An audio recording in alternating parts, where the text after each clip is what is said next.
أعوذ بالله من الشيطان الرجيم بسم الله الرحمن الرحيم وتعز من تشاء وتذل من تشاء بيدك الخير وهو على كل شيء قدير صدق الله العظيم الحمد لله আল্লাহ পাকের দরবারে লাখ কোটি শুকর মহান আল্লাহ তাআলা আমাকে আপনাকে ঈমান ইকিনের কথা শোনার জন্য মাগরিবের নামাজের পরে বসার তৌফিক দান করেছেন এজন্য সকলে বলি আলহামদুলিল্লাহ আল্লাহ পাক বলেন কুলিল্লাহুম্মা মালিকাল মুলক নবী আপনি বলে দিন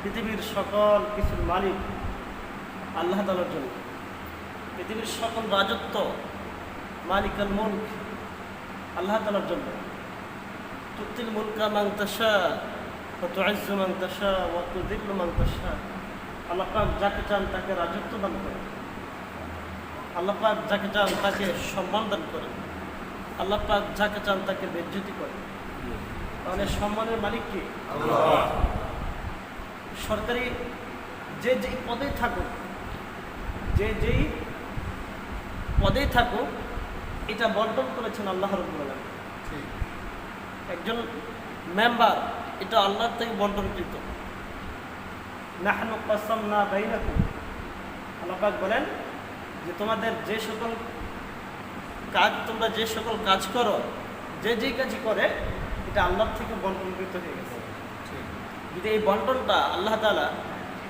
এলাকার কোনো চেয়ারম্যানের কাছে দিত অথবা ওয়ার্ডের মেম্বারের কাছে দিত তাহলে তিনি কিভাবে বন্টন করতেন যেমন মেম্বারের কাছে ওয়ার্ডের মেম্বারের কাছে দেওয়া হলো যে একটা সমাজের ভিতরে রিক্সা চালকের দরকার তারপরে মেথরের দরকার তারপরে উপরের পদের কাজের দরকার মাছ ধরার দরকার জেলে দরকার কৃষক দরকার তো মেম্বারে কি করতো মেম্বারে একজন মেম্বার সে বন্টন করতো যে আমার আত্মীয় স্বজন কারা আছে তাদেরকে একটু ভালো মানের কাজ দিই আর একটু নিম্নমানের কাজ লোক কারা আছে তাদেরকে মেথরগিরি দিই আচ্ছা মেথরগিরি যদি দিত তাহলে ওই সমস্ত লোকেরা কি অভিযোগ করলে না মানলে যে আপনি আপনার আত্মীয় দেখে তাদেরকে আপনি তুমি ভালো কাজটা দেন আমাদেরকে আপনি খারাপ কাজ দেন না মানব না তাহলে প্রত্যেকটা ওয়ার্ডে প্রত্যেকটা গ্রামে এরকম একটা ঝগড়া হইত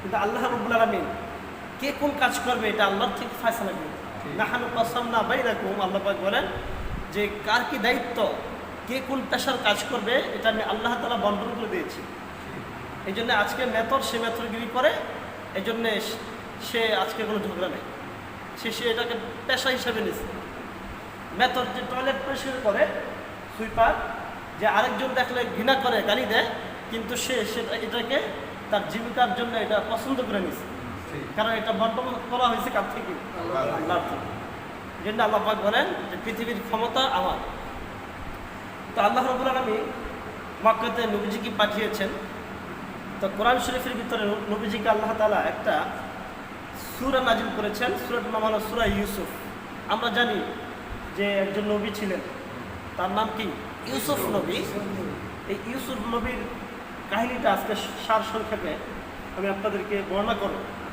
আল্লাহ তাআলার নবী আমাদের নবী হযরত মুহাম্মদ সাল্লাল্লাহু আলাইহি সাল্লাম এমন একটা অবস্থায় আসছিলেন এমন একটা সময় আসছিলেন যেটাকে আইম্মে জাহিলা বলা জাহিলির যুগ কঠিন একটা মুহূর্তে কঠিন একটা সময়ে আল্লাহ তাআলা নবীজিকে পাঠিয়েছেন তো এই সময়ে যখন পাঠিয়েছেন চতুর্দিক দিয়ে শিরিক বেদাত এর মধ্যে নবীজি আসছেন নবীজি যখন এক আল্লাহর দাওয়াত দিতেন তখন সমস্ত মানুষগুলা নবীজির শত্রু হয়ে গেল শুধু ঘরের স্ত্রী খাদিজাতুল কুবরা যখন তিনি মাঠ পর্যায়ে গিয়ে দাওয়াত দিতেন তো মানুষ গালাগালি করতো জাদুকর বলতো বিভিন্নভাবে নির্যাতন করত ঘরে আসার পরে তিনি ভেঙে পড়তেন সান্ত্বনা দিতেন খাদিজাতুল কুবরা রাসূলের স্ত্রী ওনাকে সান্ত্বনা দিতেন বিপদে পড়লে সান্ত্বনা দিলে তখন কিন্তু বিপদটা একটু নিজের কাছে কেটে যায় হালকা হয় তো নবীজিকে যখন এইভাবে তারা নির্যাতন করত ঘরের মধ্যে আয়েশা খাদিজাতুল কুবরা উনি সান্ত্বনা দিতেন আবার বাহির থেকে ওনার চাচা যদিও সে মুসলমান হয় না তিনি সান্ত্বনা দিতেন তো এক পর্যায়ে খাদিজাতুল কুবরা তিনিও চলে গেলেন চাচাও চলে গেলেন চতুর্দিক দিয়ে কাফেররা খুব নির্যাতন শুরু করলেন। তিনি তায়েফে গেলেন, তায়েফেও তিনি মর্মাহত হলেন, খুব কষ্ট পেলেন, রক্তাক্ত হলেন। তখন আল্লাহ তাআলা নবীজিকে একজন নবী ইউসুফ আলাইহিস সালামের ইতিহাসটা আল্লাহ তাআলা নাযিল করলেন যে আপনি মন খারাপ করেন না। আল্লাহ পাক যেই ইউসুফ নবীর যে ঘটনাটা আল্লাহ তাআলা কোরআন শরীফে উল্লেখ করেছেন, তাকে আল্লাহ পাক বলছেন নাহনু নাকুসসু আলাইকা আহসানাল কসস। পৃথিবীতে যত ঘটনা হতে পারে এর থেকে সর্বশ্রেষ্ঠ ঘটনা হলো এই যে ইউসুফ নবীর ঘটনা। আল্লাহ পাক বলছেন পৃথিবীতে যত ঘটনা হতে পারে এর থেকে চমৎকার ঘটনা আর নেই। নাহনু নাকুসসু আলাইকা, আমি আপনার কাছে পড়ে শোনাচ্ছি বা বর্ণনা করছি আহসানুল কসস, একদম সুন্দর ঘটনা। বিমা আওহাইনা ইলাইকা হাদাল কোরআন, আমি এই কোরআনে এটা নাজিল করেছি। ওয়া ইন কুনতা মিন ক্বাবলিহি লামিনাল গাফিলিন, ইতিপূর্বে আপনি এই ঘটনা সম্পর্কে জানেন। এই ঘটনা নাজিল করে আল্লাহ তাআলা আমাদের নবীকে সান্ত্বনা দিয়েছে। ঘটনাটা কি? বিশাল বড় ঘটনা। কোরআনের মধ্যে শুধু একটা পরিপূর্ণ ঘটনাই আল্লাহ তাআলা শুরু থেকে শেষ পর্যন্ত বর্ণনা করেছে। ইউসুফ নবী, কোরআনে 500 আয়াত আছে হুকুম আহকামের। তুমি খাও না, নামাজ পড়ো, জিনা করিও না, চুরি করিও না, এরকম আহকামের আয়াত হলো 6666টি আয়াত হলো কোরআন শরীফের মধ্যে। 500 বাদ দিয়ে বাকিগুলা সব শিক্ষণীয় বিভিন্ন নবীর ঘটনা, বিভিন্ন ইতিহাস তুলে তুলে আল্লাহ তাআলা মুমিনদেরকে সান্ত্বনা দিয়েছেন। আবার অনেক সময় কাফিরদেরকে দমক দিয়েছেন, জাহান্নামের আযাবের ভয় দেখিয়েছেন। তো শুরু থেকে শেষ পর্যন্ত আল্লাহ তাআলা একজন নবীর কাহিনী ইতিহাস তুলে ধরেছেন, সেটা হলো ইউসুফ আলাইহিস সালাতু ওয়াসসালাম। ঘটনাটি হলো এই, হঠাৎ একদিন রাত্রেবেলা ইউসুফ নবী যখন ছোট, তখন তিনি একটা স্বপ্ন দেখলেন। ইয ক্বালা ইউসুফ লিআবিহি, ইউসুফ নবী ছিলেন ইয়াকুব আলাইহিস সালাতু ওয়াসসালামের সন্তান। ইয়াকুব আলাইহিস সালাতু ওয়াসসালাম ছিলেন ইসহাক নবীর সন্তান। ইসহাক নবী ছিলেন ইব্রাহিম নবীর সন্তান। তাহলে ইব্রাহিম আলাইহিস সালাতু ওয়াসসালামের সন্তান হলেন ইসহাক আলাইহিস সালামের সন্তান হলো ইয়াকুবের সন্তান হলেন ইউসুফ। তাহলে ইব্রাহিম আর ইউসুফ আলাইহিস সালাতু ওয়াসসালামের মধ্যে কি সম্পর্ক? পুত্রের সম্পর্ক। পুত্র ছেলে হলো ইসহাক, ছেলের ঘরে ইয়াকুব হলেন কি ছেলের নাতি, আর নাতির ঘরে হলেন ইউসুফ। এটা কি হয়? পুত্রের সম্পর্ক। তো এই ইউসুফ নবী একদা স্বপ্ন দেখলেন। ইয়া আবাতি, স্বপ্ন দেখে বললেন ইয়া আবাতি, হে পিতা, ইন্নী রাআইতু আহাদা আশারা কাওকাবান, যে আমি 10টা 11টা তারকা দেখলাম। ওয়াশ-শামস ওয়াল কমার, চন্দ্র এবং সূর্য দেখলাম। রাআইতুহুম লি সাজিদিন, এই সবগুলো আমাকে সিজদা করতেছে। 11টা তারকা এবং চাঁদ এবং সূর্য আমাকে কি করতেছে? সিজদা করতেছে। কঠিন স্বপ্ন, আশ্চর্য স্বপ্ন। এই স্বপ্ন দেখার পরে ইয়াকুব আলাইহিস সালাতু ওয়াসসালাম তিনি উনার শরীয়তে দেখলেন যে আমার পিতাও নবী ছিলেন, আমার দাদাও নবী ছিলেন, এবং নবীদের ধারাবাহিকতা সিলসিলা আমার বংশে থাকবে। তখন তিনি ভাবলেন এটা তো আমার সন্তান দেখা যায় নবী হবে। তিনি এটা ভেবে, এবং এটাই সত্য ছিল, নবী হবে। তো তিনি বললেন ক্বালা ইয়া বুনাইয়া, নবী হবে। উনাকে খুব আদর করতেন, এবং নবী হওয়ার কিছু আলামতও ছিল, ভদ্র, সভ্য, সুন্দর, সব দিক দিয়ে পিতার। উনার 11টা সন্তান ছিল, 2টা স্ত্রী ছিল। এক স্ত্রী করে হলেন ইউসুফ আর বিনিয়ামিন, এই 2 ভাই। আর এক স্ত্রী করে ছিলেন 10 ভাই। তো ওই 10 ভাই বাপ এই 2 সন্তানকে, বিশেষ করে ইউসুফকে অনেক আদর করতেন। এই জন্যে ওই 10 ভাই ওনার সাথে হিংসা করতেন। তো এই স্বপ্ন দেখার পরে উনি নিশ্চিত হয়ে গেলেন যে তুমি নবী হবে। তো তিনি বললেন ইয়া বুনাইয়া, হে সন্তান, লা তাকসুস রুইয়াকা আলা ইখওয়াতি, তুমি তোমার ভাইদেরকে বলিও না। ফায়াকিদু লাকা কাইদা, তাহলে তারা তোমার সাথে ষড়যন্ত্র করে তোমাকে মেরে ফেলবে। ইন্না শাইতানা লিল ইনসানি আদুউন মুবিন, কারণ শয়তান সবসময় মানুষের পিছনে থাকে, লেগে থাকে। এইভাবে মানে দিন যাচ্ছে হঠাৎ করে ওই 10 ভাই এসে বাপকে বললেন, আব্বু আমরা তো প্রতিদিনই ছাগল চড়াইতো, ছাগল নিয়ে যাইতো, তা আমরা প্রতিদিন ছাগল চড়াইতে যাই, আপনি কেন আমার ভাইকে আমাদের সাথে দেন, আজকে দেন। তো বারবার তোষামত করার পরে ইউসুফ আলাইহিস সালামকে সাথে দিলেন। তারা মাঠে নিয়ে একটা পরামর্শ করলো যে ইউসুফকে বেশি আদর করে, এখন ইউসুফকে মেরে ফেলবে, ইউসুফকে মেরে পড়বো, তাহলে পিতা পরবর্তীতে আমাদেরকে আদর করত। বড় ভাই ছিল ইয়াহুদ বলল, আরে ইউসুফকে একবারে নামাইরা একটা কাজ করে তাকে কূপের মধ্যে ফেলাই, তাহলে কি হবে, ভাইও মারা গেল না, পাশাপাশি এই কূপের পাশ দিয়ে যখন মানুষ যাবে, বিভিন্ন জায়গায় মানুষ যখন যাবে, কাফেলা যাবে, এখান থেকে পানি উঠাবে, তো উঠে দেখবে যে ইউসুফ পাবে, ইউসুফকে বিভিন্ন জায়গায় নিয়ে তারা বিক্রি করে ফেলবে, তখন মানুষ কেনা বেচা। ঠিক ওনার কথায় পরামর্শে এই 10 ভাই মিলে ওনাকে জামাটা খোলাইয়া কূপের মধ্যে ফেলাই দিয়েছে। এদিক দিয়ে ইউসুফ কোথায় আছে এখন? কূপের মধ্যে। ওইদিকে বাপকে কি বলবে, ওই জামার ভিতরে একটা ছাগল জবে করে, ছাগলের রক্ত জামার ভিতরে মাখায়া ওরা 10 ভাই কানতে কানতে বাপের কাছে গেছে। বাপের কাছে গিয়ে অভিনয় করে বলল, আব্বু বাঘে খেয়ে ফেলছে, আকাল আবুদ্দি, তাকে তো বাঘে খেয়ে ফেলেছে। এখন পিতা দেখলেন যে জামার বাঘে যদি থাপা দিত তাহলে জামা কি থাকতো, ছিঁড়া থাকতো, ছিঁড়া নাই, পুরো সুন্দর জামা, রক্ত মাখানো। তো বাবা বললেন, না, আমার সন্তানকে বাঘে খাইতে পারে না, তার সবজন জামিন। তিনি ধৈর্য ধরলেন। এদিক দিয়ে এক কাফেলা ওই কূপের পাশ দিয়ে কাফেলা যাচ্ছিল, তো তাদের পানির প্রয়োজন, যেমন সরকারি বিভিন্ন টিউবওয়েল থাকে, তখনও বিভিন্ন জায়গায় কূপ থাকতো। তো তারা বালতি ফেলাইছে, জিবরাইল আলাইহিস সালাম ইউসুফ নবীকে বালতির মধ্যে বসাই দিয়েছে। তো তারা পানি উঠে যখন রশি টাইনা উঠাইছে, দেখে এত সুন্দর ছেলে কই থেকে, হাদা মালাকুল কারীম, এটা দেখা যায় কিন্তু ফেরেশতা। তো এটা ওই কাফেলার যে সর্দার বা জিম্মাদার, সে বলল, তাড়াতাড়ি একে তোমরা সবার মাঝখানে রাখো, একে কোনো প্রকাশ করো না, আমরা বহুত টাকা একে মিশরের বাজারে বিক্রি করবো। তারা এই সন্তানকে নিয়ে যেতে যেতে যেতে যেতে মিশরের বাজারে নিলেন এবং এর প্রচুর দামে বিক্রি করলেন। কি দামে? যে এক পাল্লায় ইউসুফ, আরেক পাল্লা স্বর্ণ। অবশেষে এই দাম বাজারে উঠল। ওই যে ডাক উঠে না, মাছের বাজারে যেভাবে ডাক উঠে, এরকম ডাক উঠতে উঠতে উঠতে উঠতে উঠতে উঠতে এক পর্যায়ে স্থির হলো যে এক পাল্লায় ইউসুফ থাকবে আর এক পাল্লায় স্বর্ণ থাকবে, যে নিতে পারো। আজিজে মিশরের বাদশাহ সন্তান পছন্দ হয়েছে, সন্তানকে ঠিক এই দামে নিল। কারণ আজিজে মিশরের সন্তান হইতো না, কোনো স্ত্রীর বাঞ্ছা ছিল, সন্তান হইতো না।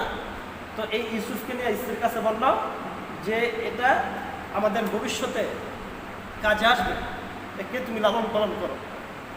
এই শিশু অবস্থায় এই তিনি কূপ থেকে কোথায় গেল? রাজমহলে গেল। কূপ থেকে রাজমহলে তিনি রাজার সন্তান হিসাবে তিনি লালিত পালিত হচ্ছেন। গেল শিশু, এখন কিশোর বয়স, কিশোরও গেল। এক পর্যায়ে তিনি টকবগে 30 বছরের যুবক, পরিপূর্ণ যুবক। জুলাইখা, আজিজে মিশরের স্ত্রী ছিল জুলাইখা।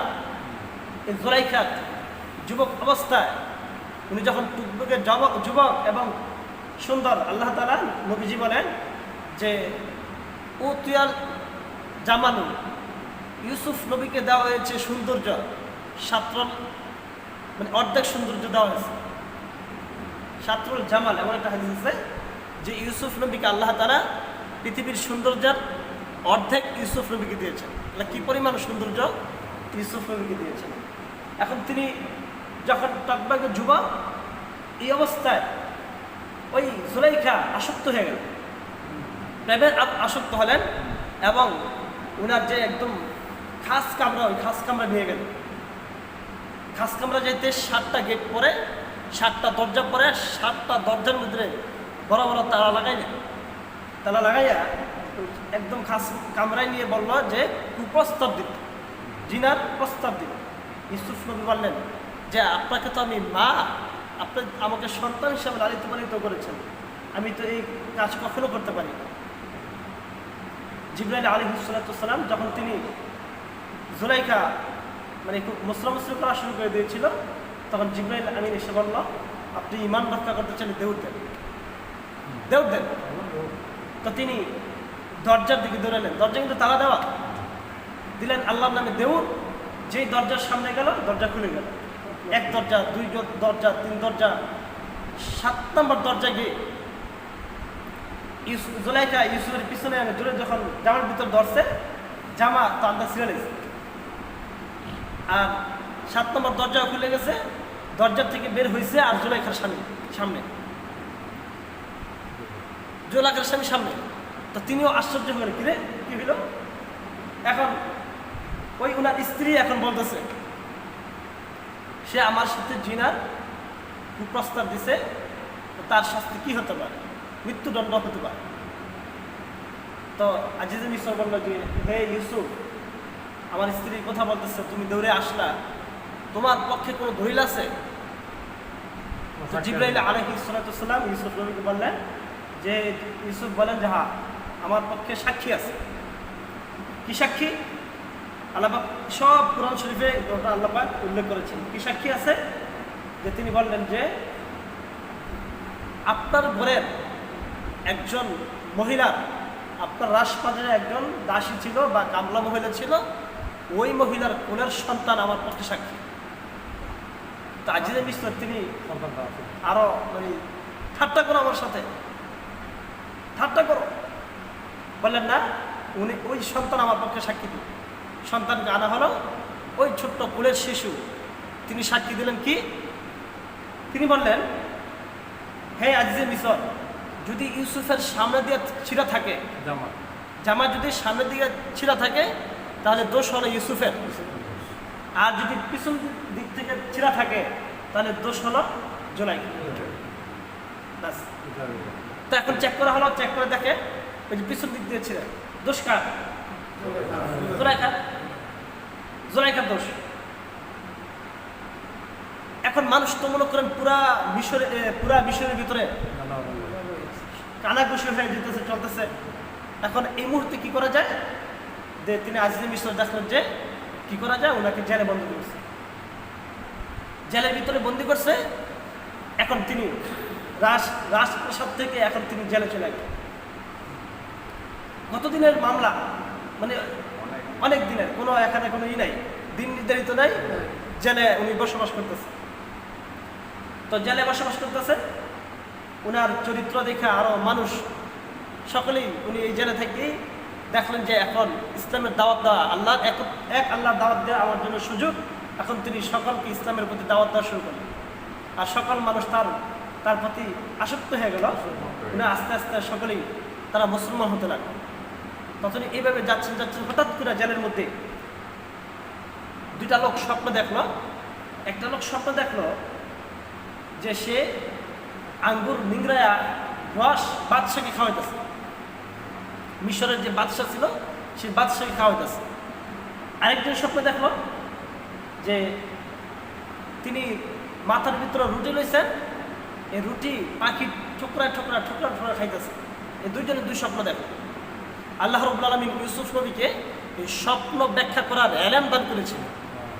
তো তিনি বললেন যে তোমার স্বপ্ন, তুমি যে স্বপ্ন দেখছো আঙ্গুর থেকে তুমি রস নিংড়ায়া বাদশাকে খাওয়াইতেছ, তুমি জেল থেকে ছাড়া পেয়ে তুমি বাদশার খাদেম হইবে, তুমি বাদশাকে খাদেম হবা, তুমি বাদশাকে শরবত বানায় খাওয়াবা। আর যে স্বপ্ন দেখছো তোমার মাথা থেকে পাখি ঠোকরা রুটি খাইতেছে, ওই চিনেই তোমার ফাঁসি হবে। ঠিক ওনার এই তাবির অনুযায়ী জেল থেকে একজনে রাজা বাদশার খাদেম হইল, আরেকজনে ফাঁসিতে শুরুতে মারা গেল।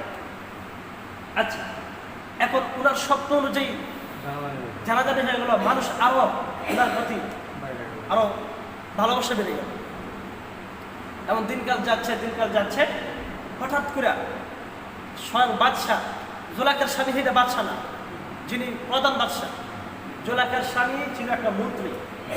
তো যে সরকার, একটা অর্থমন্ত্রীটা কি মন্ত্রী যেন ছিল, যিনি প্রধান সরকার, ওই সরকার স্বপ্ন দেখলো যে একটা শুকনা গরু, জীর্ণ শীর্ণ একটা গরু, না 7টা জীর্ণ শীর্ণ গরু, 7টা মোটা তাজা গরুর গিলা খেয়ে গেছে। স্বপ্ন দেখলো, বাচ্চা স্বপ্ন দেখলো। আর 7টা গমের শীষ দেখলো, তরু তাজা 7টা শীষ দেখলো, শুকনা 7টা শীষ দেখলো। স্বপ্ন বুঝেন নাই? বুঝছি। আচ্ছা, এখন তিনি ঘুম থেকে উঠে আশ্চর্য স্বপ্ন দেখলো, এটা কি হতে পারে।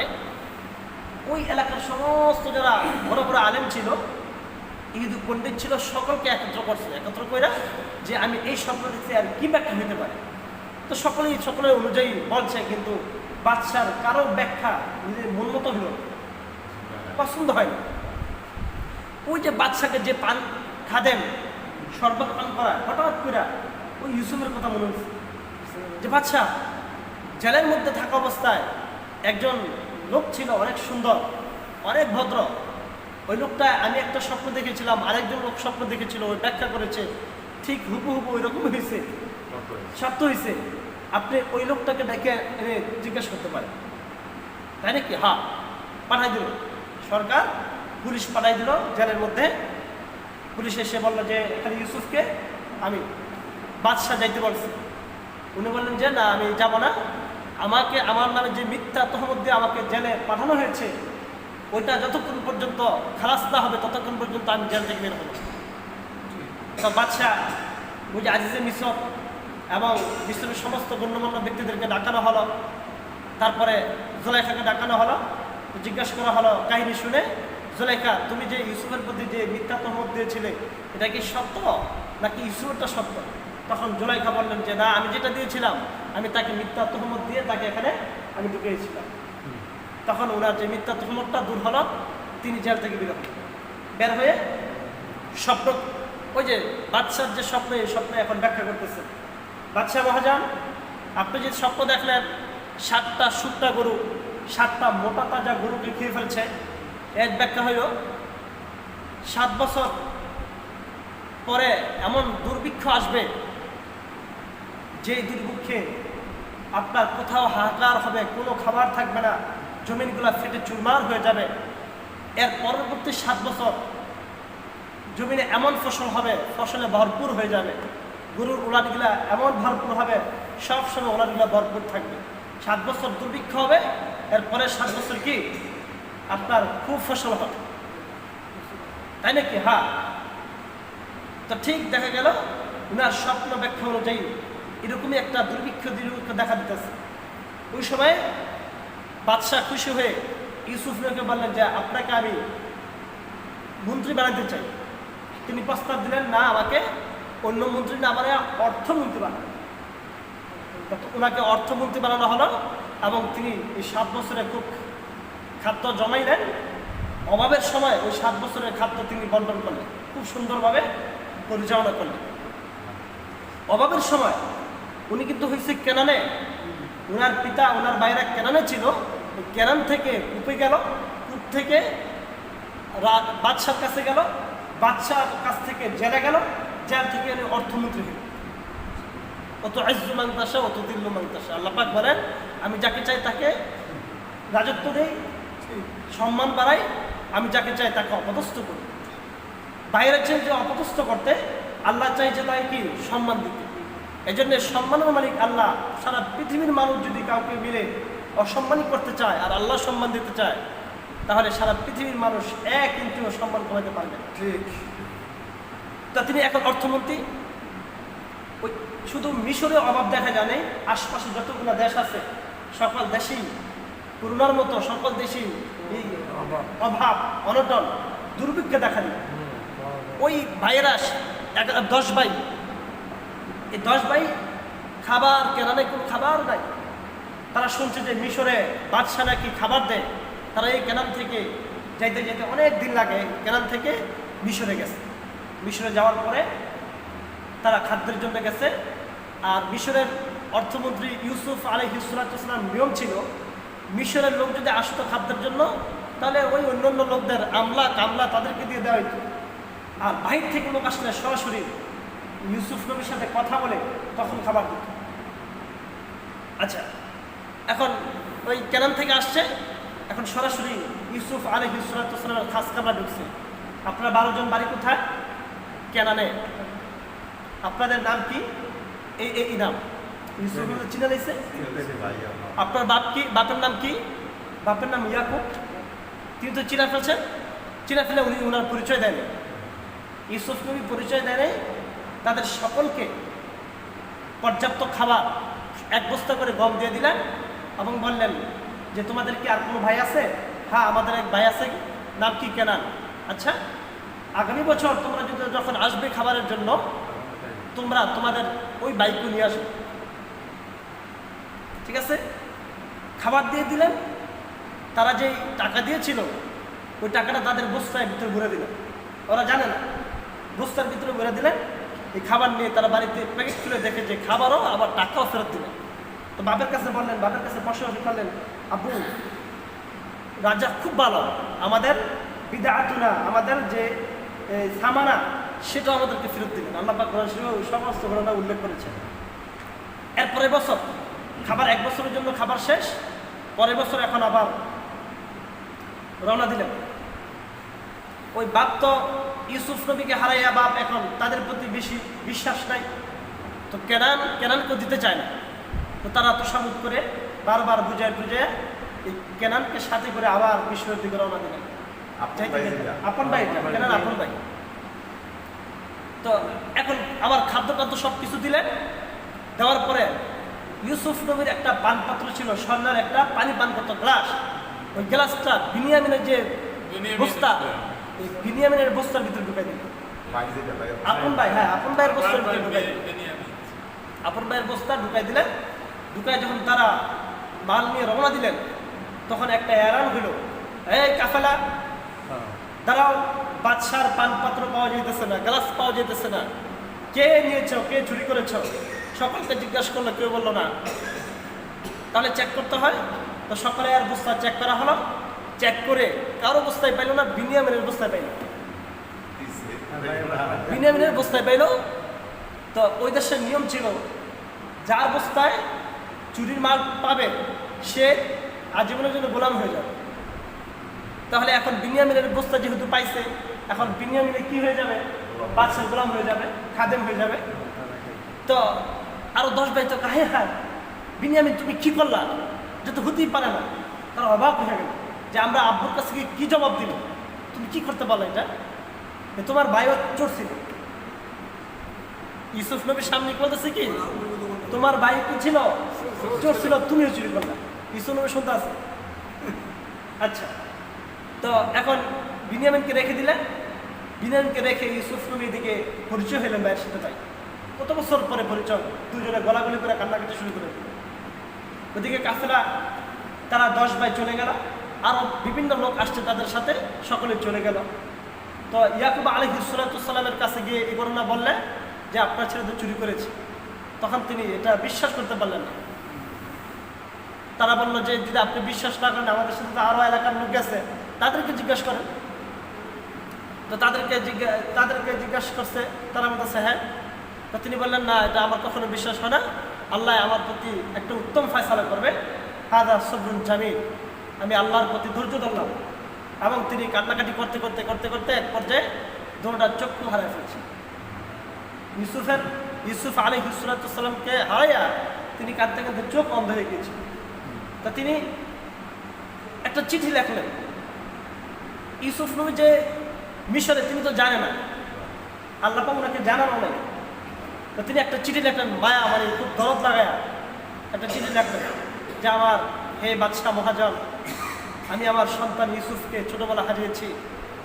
আজকে যদি আমার বিনিয়ামিনকে না পাই তাহলে তো আমার কিছু হয়ে যাবে, আমি হতাশ হয়ে যাব। হে বাদশাহ মহাজন, তুমি আমার সন্তানকে বিনিয়ামিনকে ফিরিয়ে দাও। এমন একটা আবেগময় একটা চিঠি লিখে পাঠাইলেন।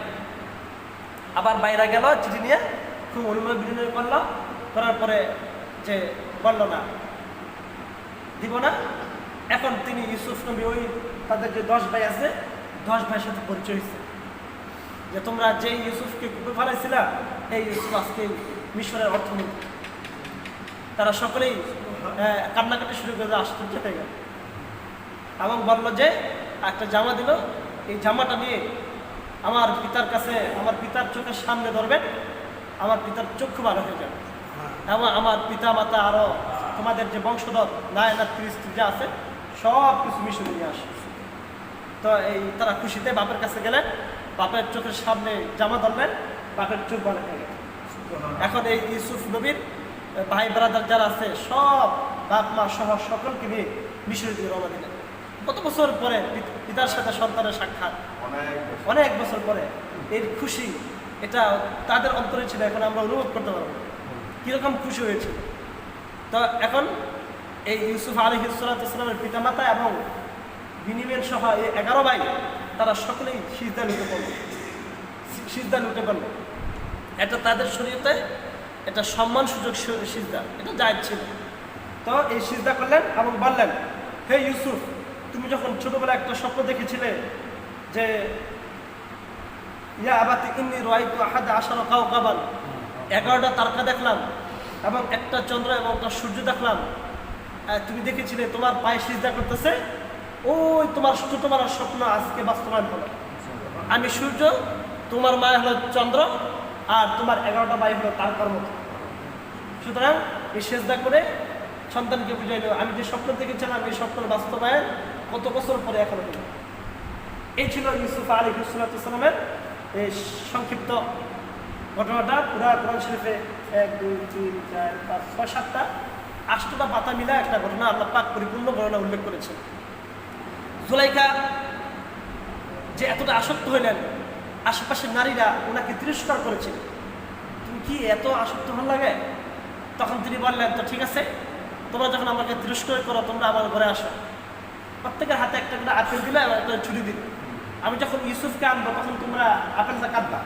তো সকলেই ইউসুফকে যখন আন্তর্মহল থেকে ভিতরে তাদের সামনে আনলেন, ইউসুফের সৌন্দর্যে তারা আপেল কাটা প্রত্যেকের হাতে পৌঁছে গেছে, এত সুন্দর ছিল।